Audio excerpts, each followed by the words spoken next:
Good morning mga karins. Kapalit tayo ng ano dito mga karins, float switch. Yung ating wiring ba, tinisting natin kung paano siya papaganahin. Sabit natin dito mga karins. Ito yung float switch.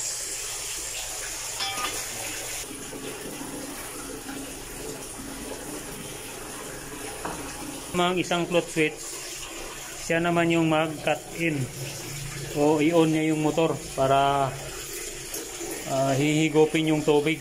Tatapon doon sa septic stall na rin natin, ikabit natin sa wiring dito. Tap na natin mga karins. Ang kinunikta lang natin dito yung normally close saka yung common, yung kulay itim. Yung kulay blue na normally open, tipan lang natin. So, ilagay na natin sa maayos. So, itong sa mga karins, nakalutang na to. Nakaganyan na yung float switch. Dahil magkaiba naman yung level nito. Ito yung sa taas. Itong float switch na to sa high level. Yung isa naman sa low level. So, para matesting na natin mga karins, ilagay natin sa automatic. So, hanggayin mo natin ito para alaman natin na gumagana yung float switch. Gumana siya mga karins.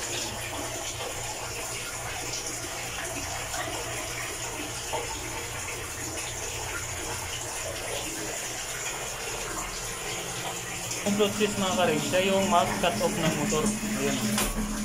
So, cut off na. Pump. Ayan.